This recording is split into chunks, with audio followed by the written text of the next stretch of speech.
well, it's so good to see everybody. We'll go ahead and get started with introductions and announcements. So welcome back to the Teaching and Learning Center's Professional Development Series. My name is Hayden Botkin. I'm so excited to kick us off today. Dr. Saucier will be joining us just a few minutes later, so no need to fear.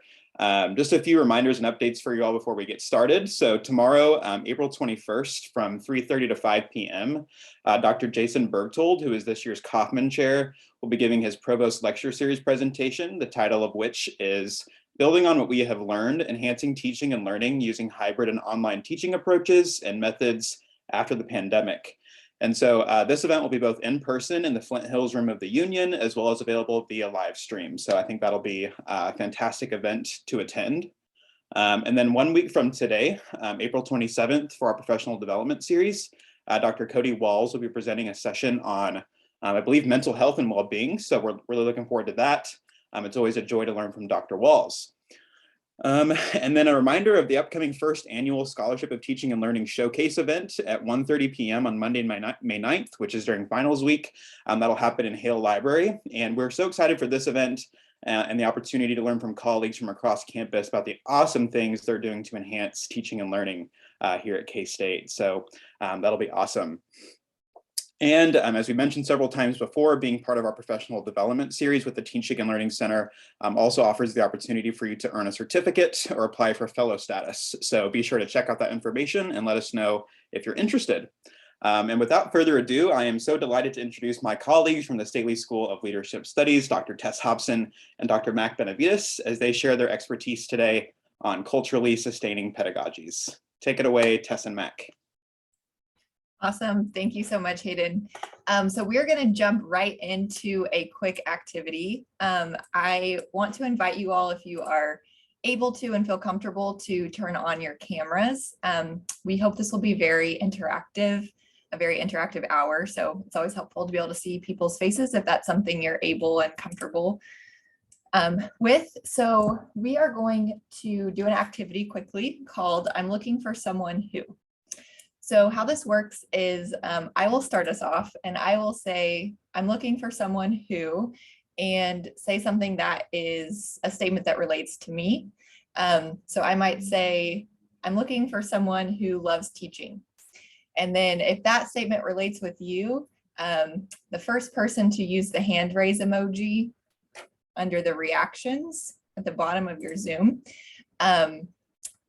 raise your hand quickly if that statement relates to you, and then you would go next. So you would say, I'm looking for someone who, and say a statement that relates to you, and we will go on and see how many connections we can make amongst ourselves. So I will start. I'm looking for someone who loves teaching.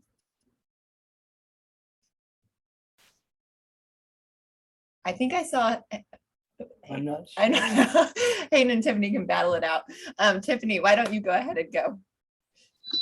Okay, I'm looking for someone who loves to dance.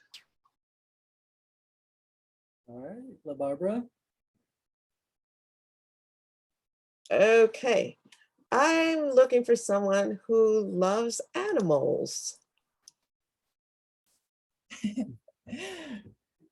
Brandon. You stole mine. That was going to be mine. I'm looking for someone who has a large family.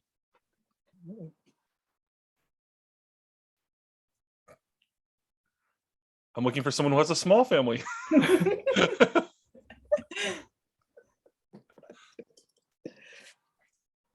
Beth. Yeah. Yeah. I'm looking for someone who enjoys being active on Twitter. All right, and Noah, if you would like to do our last, I'm looking for someone who statement. I'm looking for someone who has watched and enjoyed Abbott Elementary. Ashley, I see you there. I can't figure out how to put the emoji up, but yes, that's me. All right, thank you all for participating, and we'll talk a little bit more about this in a while, but we're going to be talking about different types of culturally sustaining pedagogies and really thinking about what our teaching sustains and the cultural frameworks that are really embedded into our classrooms and how that shapes our instruction and our learning that we facilitate with students. I'm just going to share the screen real quick. All right.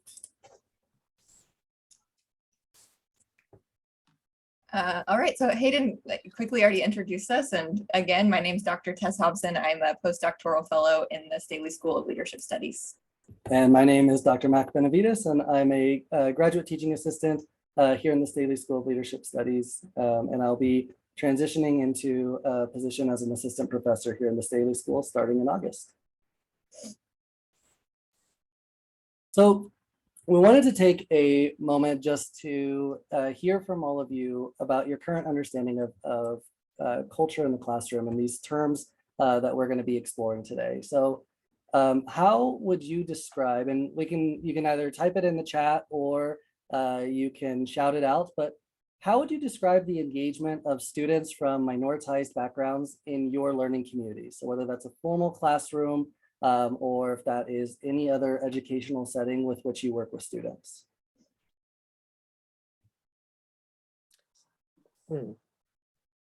Sporadic. Sporadic. Mhm.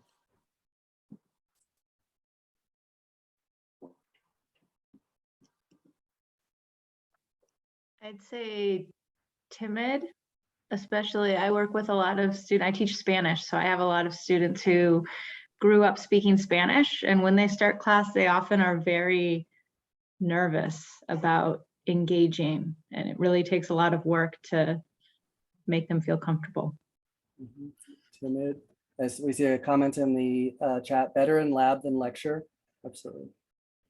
So another question that we would have is, how would you describe the difference between an asset-based and a deficit-based mindset in terms of an approach to teaching, especially in relation to the cultural context of the classroom?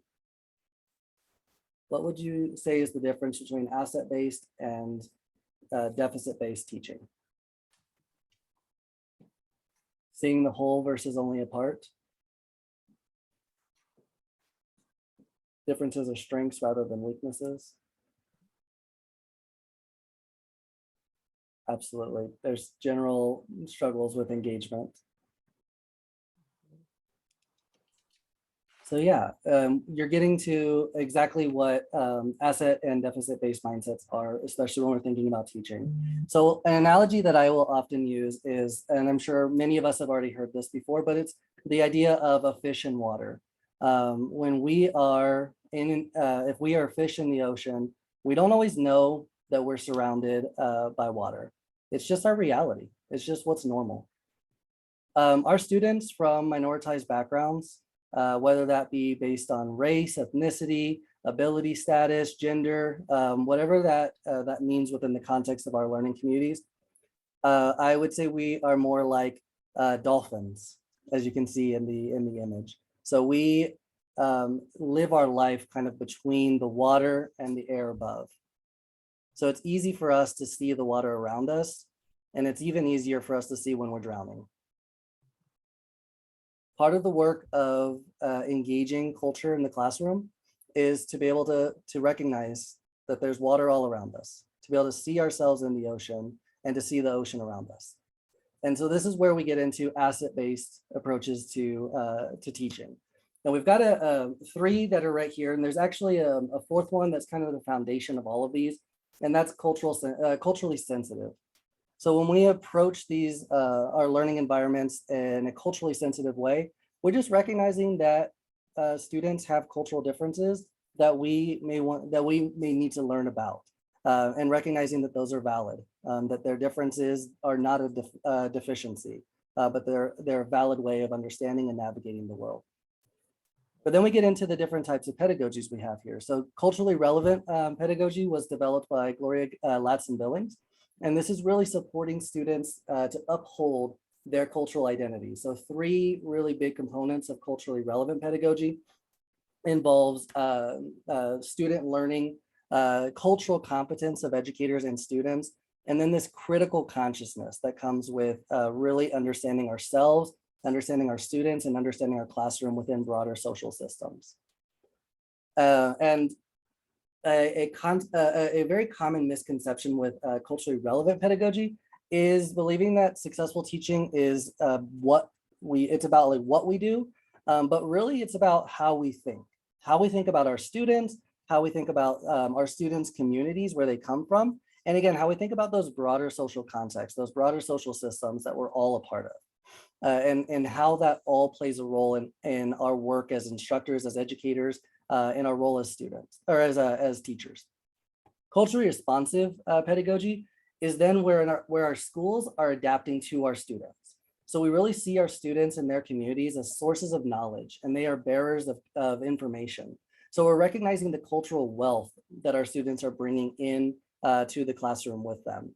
And we're looking for ways that we can have students, that we can invite students really responsibly into the classroom to be able to bring their cultural references into the learning space, both for their benefit and the benefit of the learning community more broadly. And then culturally sustaining is where we are really working to honor and explore and extend students' heritage and their community cultural practices and languages.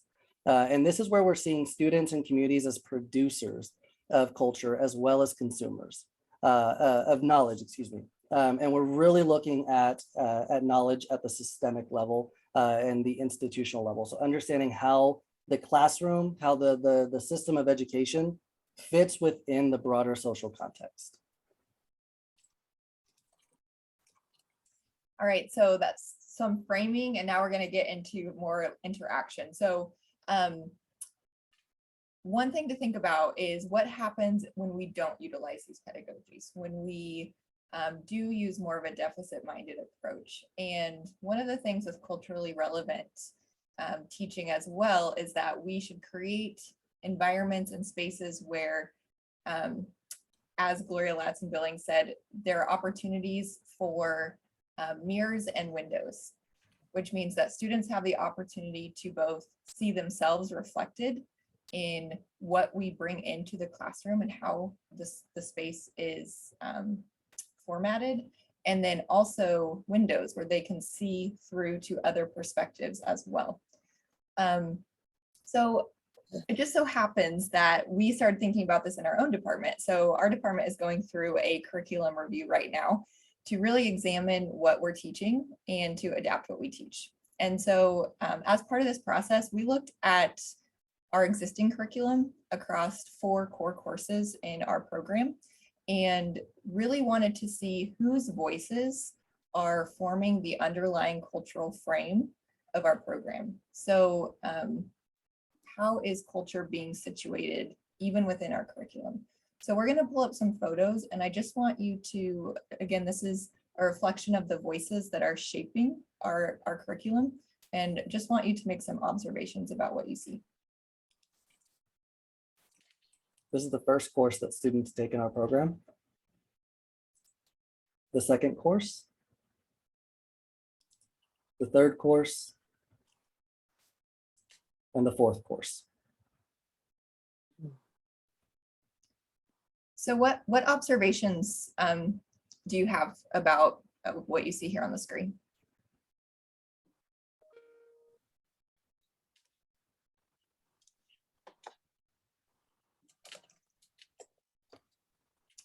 Yes, Beth. Lots of white faces. Lack of diversity, the predominant culture is reflected. There's no racial diversity here. Mm-hmm. Absolutely. And so when we think about that idea of windows and mirrors, who is seeing themselves reflected in our curriculum? And who is only having the opportunity for a window and never having the opportunity for a mirror? And so this is reflective of how culture has shaped at a foundational level the way that we have constructed our learning communities. I'm curious if anyone has any thoughts about the yellow brick that you see in the background. What do you think that might represent?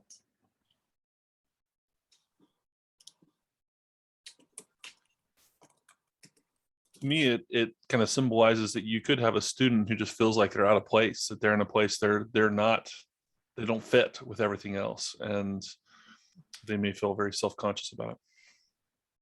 Yep, that is absolutely one interpretation of, a student who is not seeing themselves reflected. Any Oh. other thoughts? I think of the metaphor of the building because I'm in architecture. So if that brick is not there, is there stability of that wall? Great point. And that sort of leads into what our intentions were in this photo, that perhaps you might have an instructor or one class section that brings in a diverse perspective, in this case, a racially diverse perspective. But just sticking it in what already exists doesn't actually change the structure. It plugs it into a structure that is still full of a lot of mirrors for the predominant culture.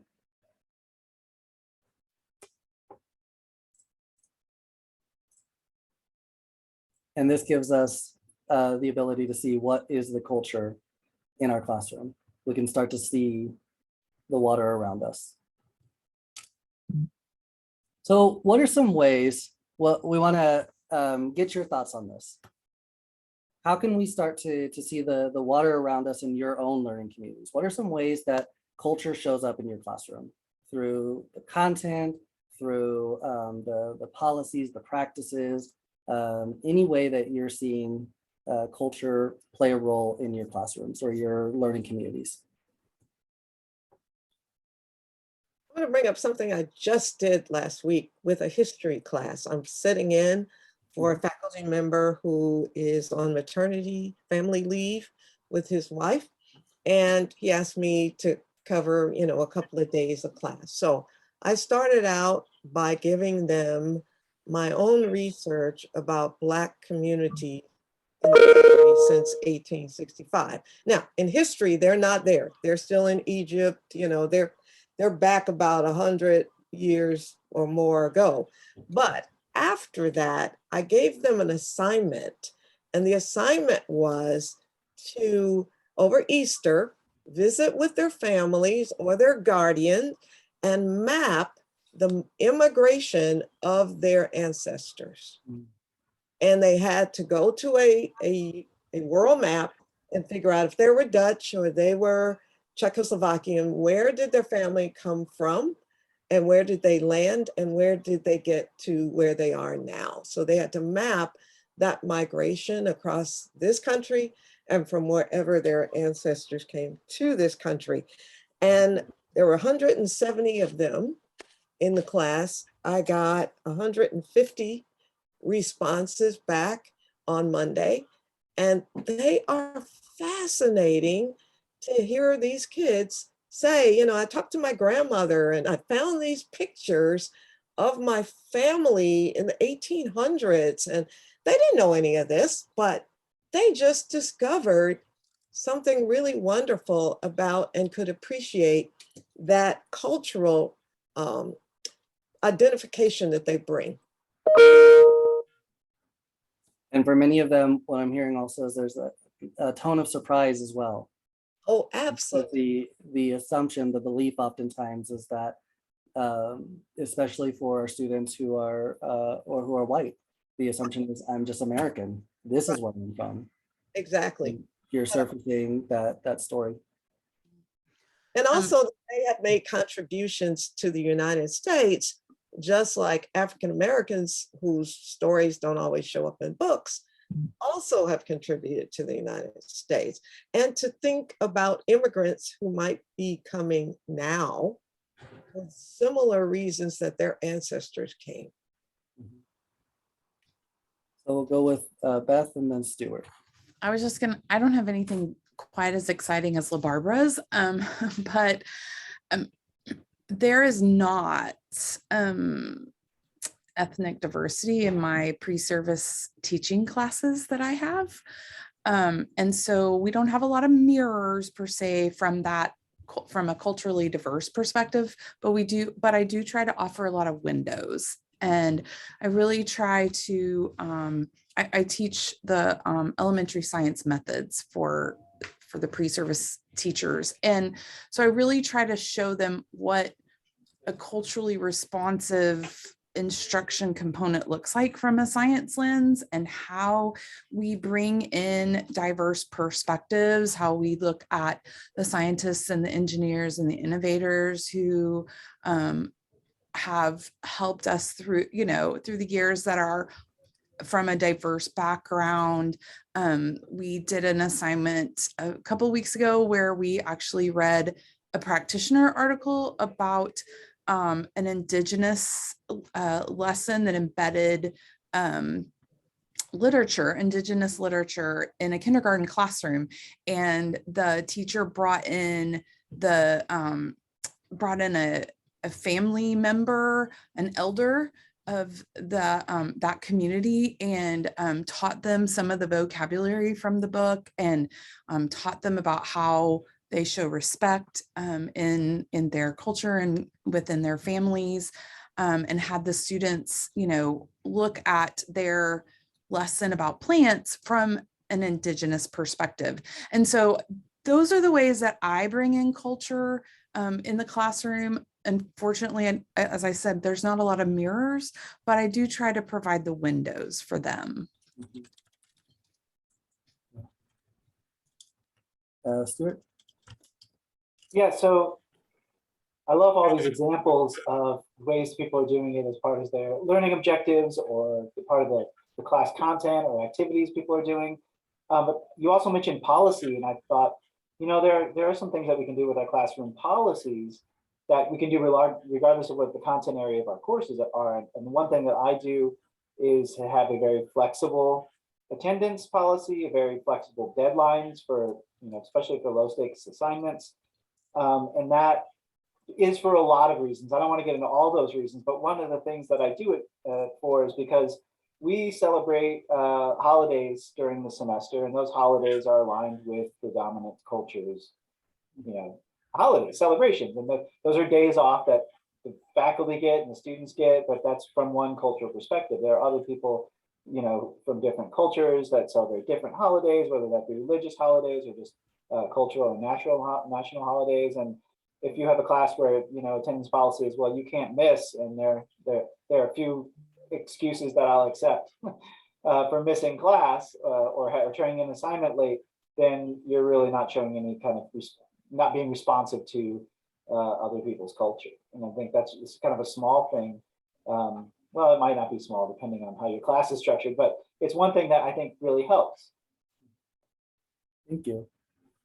Natalie, we'll do one more and then we'll. All right. Well, I teach a manual communications course, sign language. And so kind of like Bev was talking about, I don't know that there's a lot, but I mean, I feel like I do try to provide windows. So for example, I do talk about how there are regional differences, gender differences in the way people use the sign language. There are variations of sign, just like there's dialects and things in English, and so I discuss that. And I also show examples of basically people that don't look like myself, doing some sign language, and maybe talking a little bit about how that might be there's variations. There's a little bit of difference between maybe the way I did something and they did something, but there's it's not a wrong or right, it's just, this is what they tend to do in this region, and this is what I tend to do in this region. Yeah, these are great examples of ways that we can bring culture into the classroom. And I think what's important to recognize is, in a lot of these examples, we're talking about the intentionality that we have to do to bring in a diverse perspective, to bring in another cultural lens. And then we can ask ourselves, well, if I have to intentionally pull that in, then what is the cultural lens that is the default that I'm teaching through? What culture am I sustaining in my classroom that requires me to intentionally seek out these other stories, these other perspectives? And how does that reflect the students in my classroom and the students who are not in my classroom? How does that prepare my students to engage in a diverse and changing world after their time at K-State? So additional ways that culture shows up in the classroom. Well, first of all, where learning happens.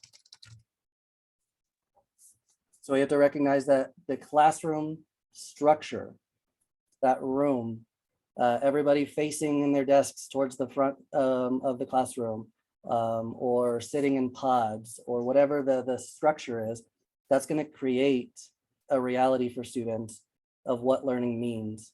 But in a lot of cultures, learning happens in a lot of different places. Learning can happen outside. Learning can happen at a meal. Learning can happen just from music, from a lot of different places. So where learning happens, where we assume learning happens, is one way that culture shows up. What we consider to be truth is another one. So I'll tell you, for my dissertation, I used a methodology called testimonio, which is rooted in collectivism. So I interviewed 40 people and wrote a first-person singular narrative that tells the story of one person.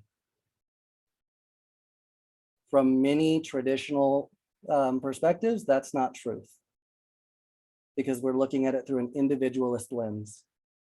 But from a collectivist lens, that's truth. Because the stories of my peers, the stories of my family, the stories of my friends, that's part of my story. Time orientation. So that it came up with the attendance policy, due date policies. I've heard faculty members who will literally lock the door as soon as the class period starts. And that is rooted in a specific time orientation. And we have to think about what interpretations might we have about students who look at time differently than us. For some students, they come from a relational culture, a relational cultural background that isn't always thinking about where am I going next, but really focused on where am I at now and who am I with right now. So time orientation doesn't always have to mean that they're disrespecting your time. It could just be a different understanding of time itself. The role of the experts. Level of structure in class. Grammar and language requirements. I wrote my dissertation in both Spanish and English. And in the English version, I write it in Spanglish. So I bring in my language even there, even in that part of my writing. And my committee could have easily said, no, it needs to be in English. But that's how culture is coming in. Our use of group work and the way we structure it, role of relationships, classroom etiquette.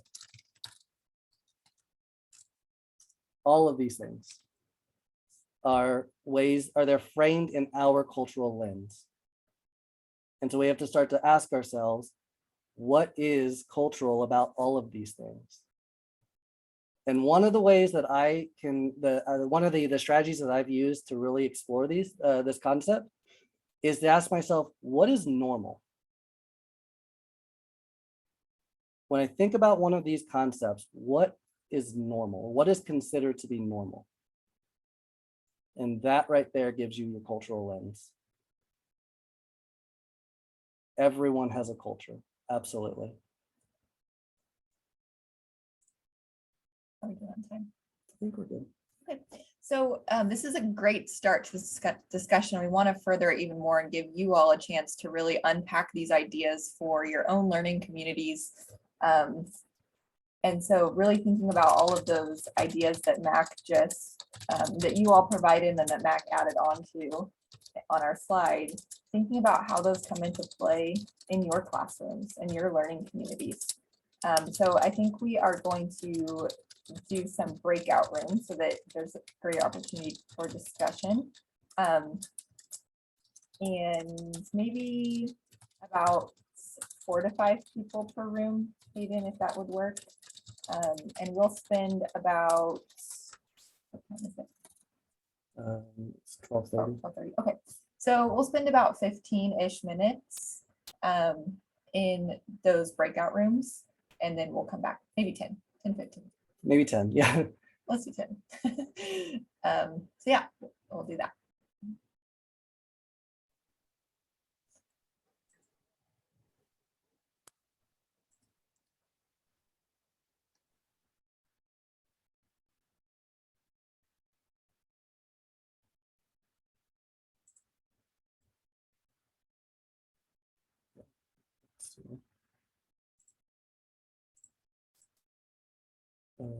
Yeah. Cut down the shots. Actually, some more time for questions again. Mhm. I'm not sure. Lynn and Naomi, I think you both should have been prompted to join a breakout room. So feel free, if you're able to, head into those rooms, or you're also more than welcome just to hang out here if you would prefer.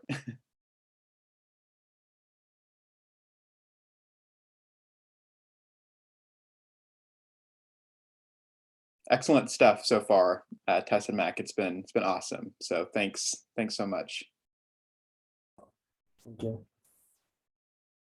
Let's mute it down. What I said, thank you. You were. Dang it. That's a thank you. I did. I didn't know I was muted. Oh, okay. So maybe about like 12:41, I can bring people back. How does that sound? Yeah, I think that would be good. Okay, perfect. Maybe at 12:40, close it because that gives them 60 seconds, right? Oh yes, I think you're right. Yep. Can do.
I'll go ahead and close the rooms, and they'll be back in about 60 seconds.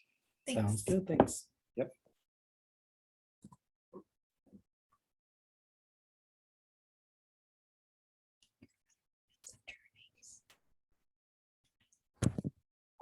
After mine and then after yours. Mhm. I was thinking that was going to be difficult. Tess, I really like your glasses. Oh, thank you. Yes, they look nice. I'm a huge fan of like tortoise Right. frames. So I like them too. They're blue light blocking glasses, so I don't actually need them, but I think they're fun. oh yeah, that's handy. Welcome back, everybody. We'll get things going again here in a few seconds as people make their way back.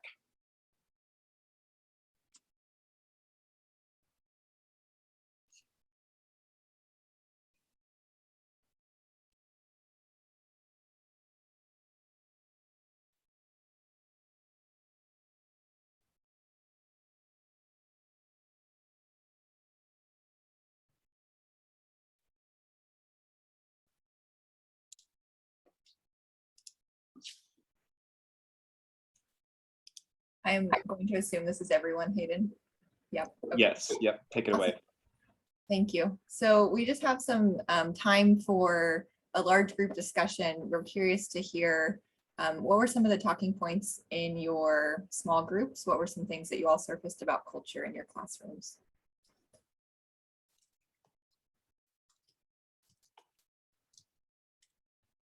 I think Francisca was getting to an important point there towards the end when we were talking about truth. And I think a lot of it is rooted in personal experience. You have people have their own truths and what they've experienced. So it's kind of hard to just make a point, just one definition.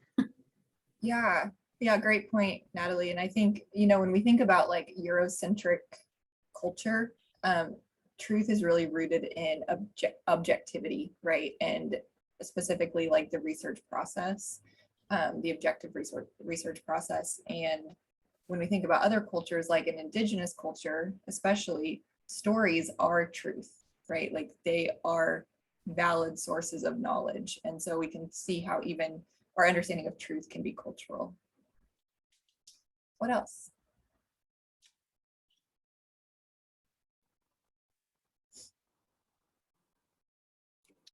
We talked a little bit, or I did, about how when you try to do something contrary to your culture in your other classes or other classes that are all teaching the same thing, that you can get pushback, and how uncomfortable that might make you feel to have done something different. Absolutely. Yes. Pushing back against dominant culture often leads to resistance.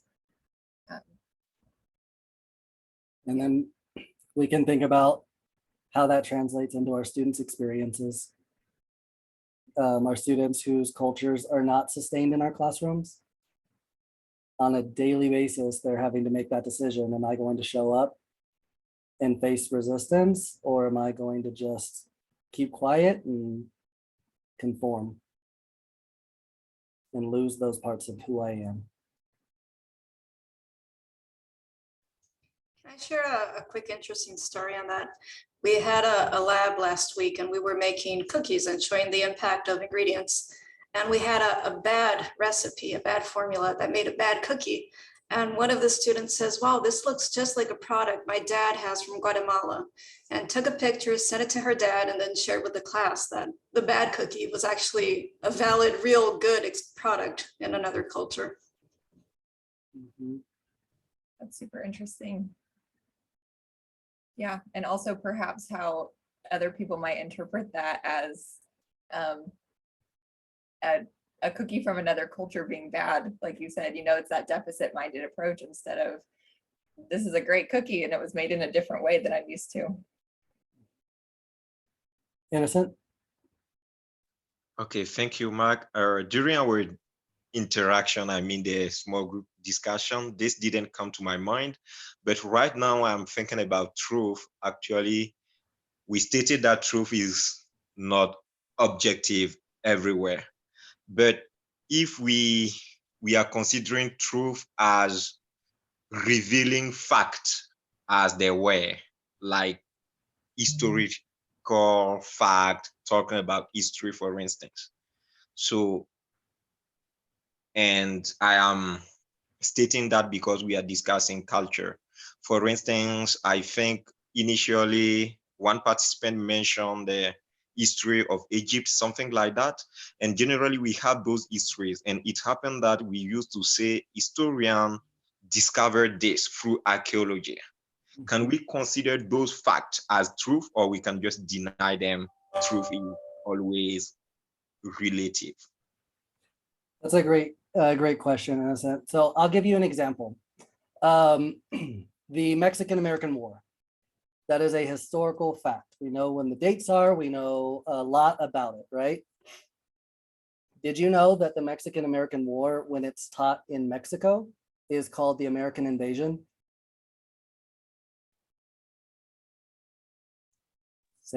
Exact same event, exact same historical fact, but the way we understand the truth about it is going to differ. I get it. And now we don't want to necessarily say that, we're not advocating for 100% relativism. There's a blend. So I will tell you, in my dissertation, I use a concept called integral methodological pluralism, which is just a complicated way of saying there's a lot of different ways we can understand the world. And trying to only understand it from one lens is not going to be adequate. But oftentimes we, especially as Dr. Hobson mentioned, when we think about truth only as the subjective thing, we see everything else as invalid, as opposed to all of them being valid pieces of the broader puzzle. Stuart, you're going to say something? Yeah, I kind of want to add on to that. So let me start by saying how I was educated in psychology. In psychology, we use the scientific method predominantly to try and understand truth. And when I was taught, it was like, this is the only way. My psychology professors was like, this is the only way we can understand human behavior. It was very much, these methods are the only way to get objective truth. And I kind of adopted that. So when I came to teach like research methods and in my classes or my research methods class, I try to point out that this is not the only way that we try to come to understand human behavior in particular. Like the humanities, English, sociology, there's a lot of different disciplines. They don't all use the exact same methods that we use, but these are methods that we use and predominantly in the field of psychology. And then I try to just show them the benefits of that. But I don't try to make it seem like this is the only way that we can then uncover the truth about human behavior. So I thought like that, it reminded me of when I was educated and how different it was, that I was kind of indoctrinated into these methods rather than being just told that, explained why we do in these ways. I do think that the way in which we're taught is certainly the way that we begin to understand truth. But what we all have to, what I try to do anyway, is to say that is from one perspective, that is the person who's telling the story is telling it from their perspective. And then try to say to myself, it sort of fights against what I learned maybe, but say to myself, what other perspective of that same story is missing? Because in most books that our kids get about American history or any country history is very specifically told from one voice. And there's a lot of it that has not been encouraged to surface by others who saw it a different way. You mentioned Mexico. And so I try to always question that in my own interpretation and leave myself open to seeing it a different way. Now, that's hard to do when you've been indoctrinated to see it one way. But we all, as faculty, in this time of understanding culture, have to also explain that to our students. Not to take a position, but just to explain that to them, that they should realize as we talk and what they read comes from one voice, from one particular voice, which is dominated. So, right.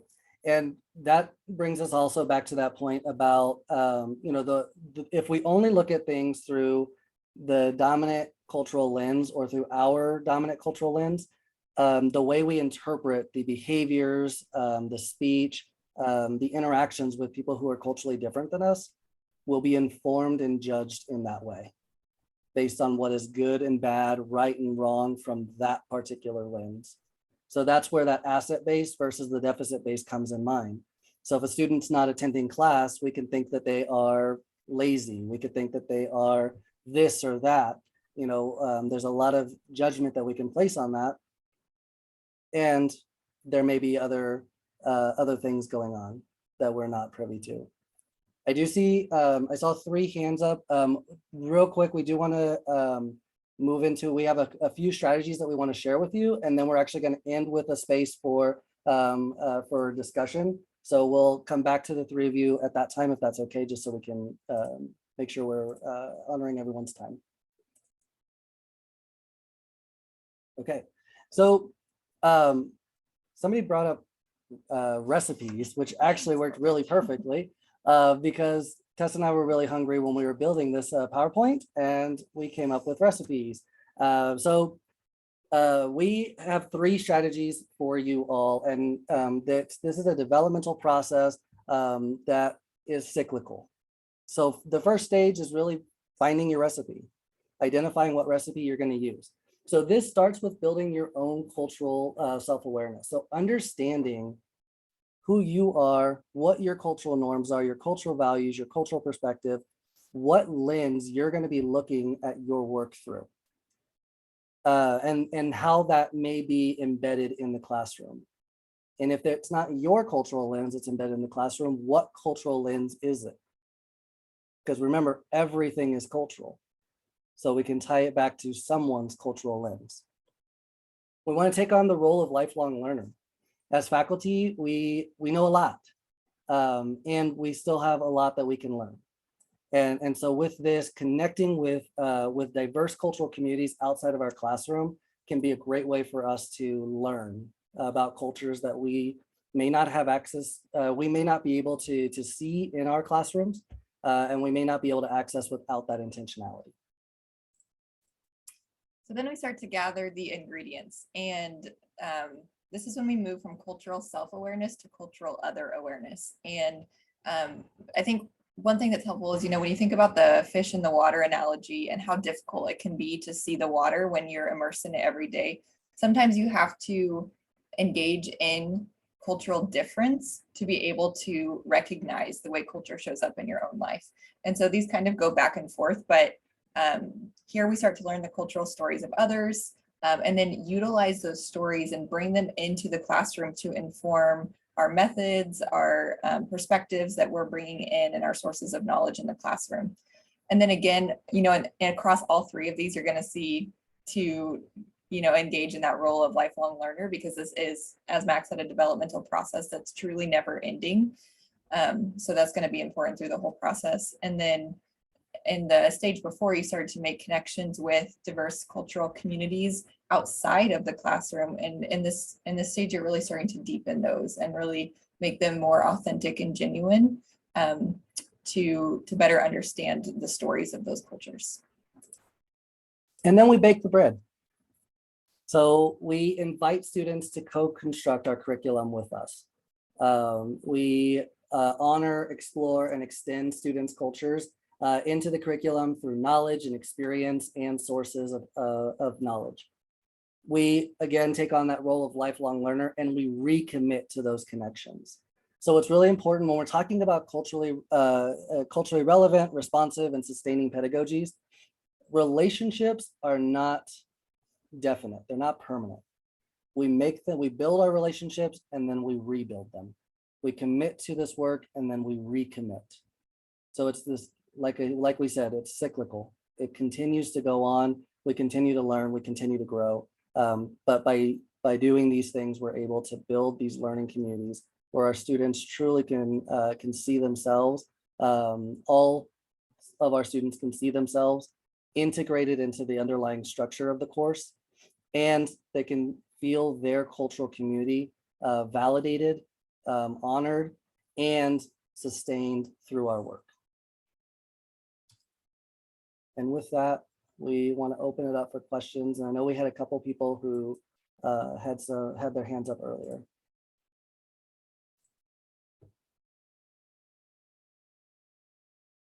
I think Andy, did you?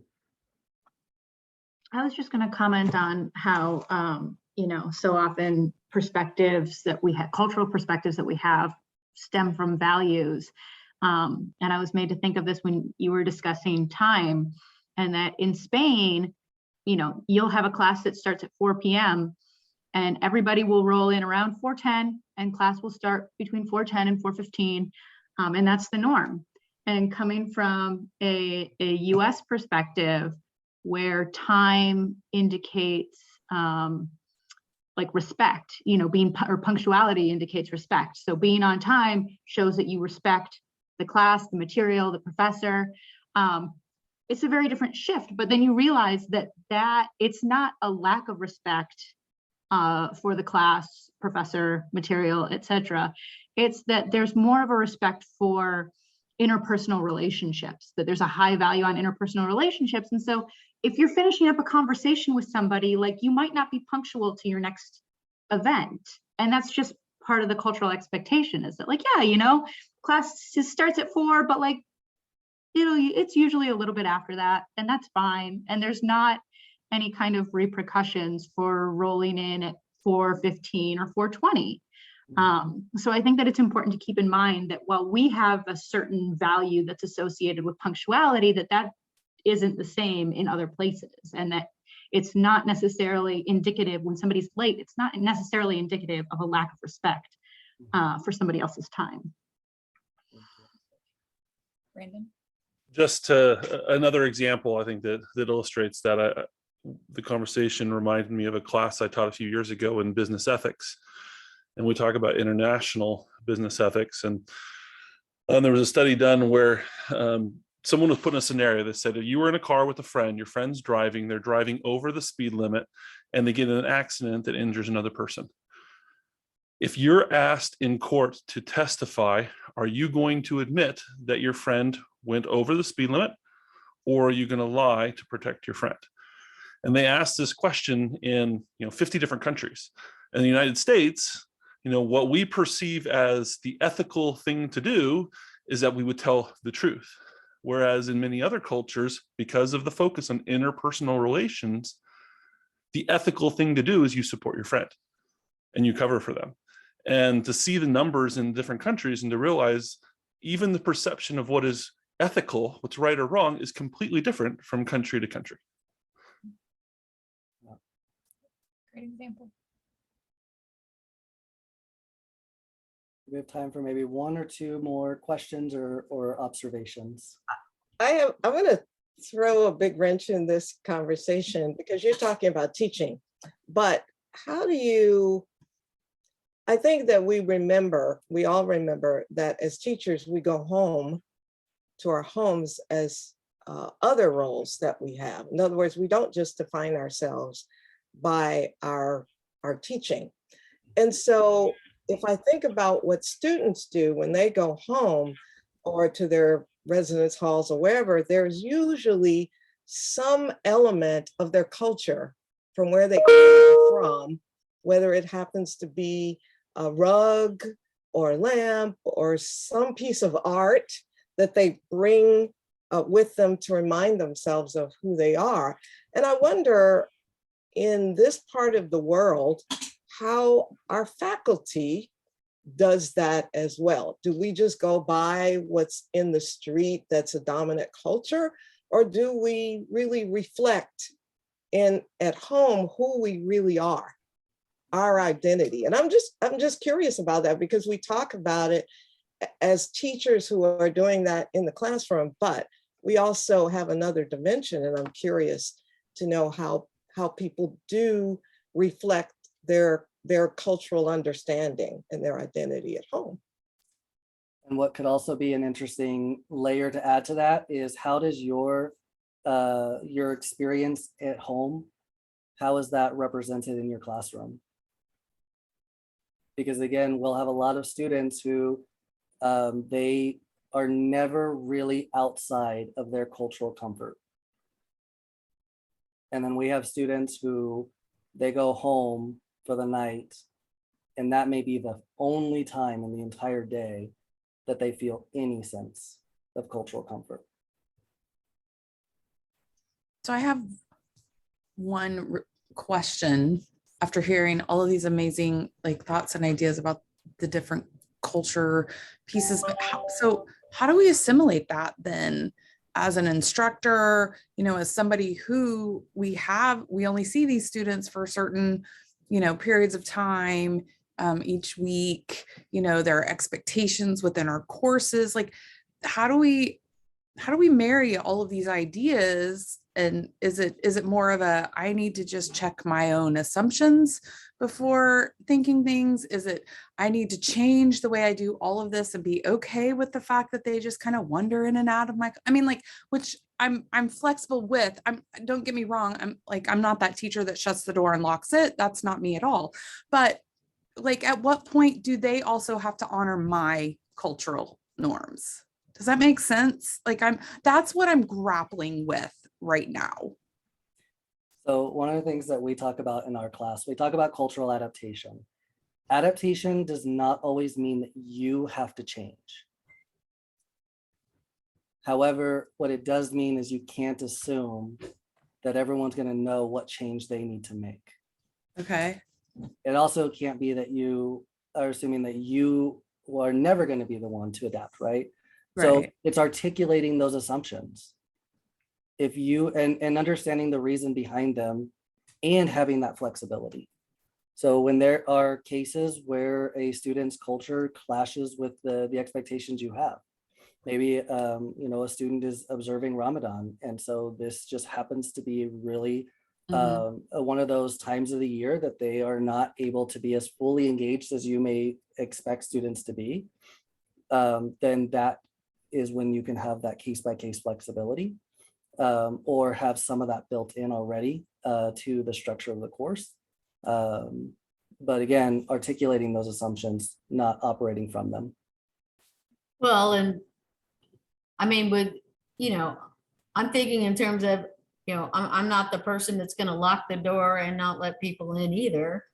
But at the same time, I think that it's wise to explain your expectations and that you would like them to be punctual because time is limited, and just explain your view on it and just make it clear that you would appreciate it if they were on time. Not that I'm going to go after anybody because they do come in a few minutes late or whatever, but just let them know that it's something that I appreciate. And it's probably timely for me to kind of interject and say we are out of time. And I want to be respectful for our presenters' time and all of our time as we kind of go through. So please join me in thanking Dr. Hobson and Benavides for a very powerful event today. Thank you. Thank you all for coming. A couple of announcements. Just I'm sure my colleagues did this at the beginning. I had another talk that I was giving actually, so I had to join in progress. So I have to catch some of this on the replay, but we will be posting the video of this. If you have any colleagues who would benefit from this, it'll be on the TLC website probably tomorrow. Next week, we have a wonderful event with Cody Walls on student mental health and well-being, which is fantastic. And on May 9th, we have our first ever SOTL showcase. If you submitted, we're going to be getting decisions out to you in the next couple of days, we hope. So please bear with us. We're putting the schedule together. It's going to be great. It's going to be that afternoon on the Monday, first Monday of finals week, which will be great. I'll also remind you, I have post-event surveys available if you want to provide your thoughts about how this event went. And you have the opportunity to earn professional development certificates and potentially be a TLC fellow. And I'm sure one of my colleagues is going to drop that link in the chat to help you out if you're looking for any of that information. So we're almost done, but we still got some more cool stuff. And thank you so much for attending our professional development event today.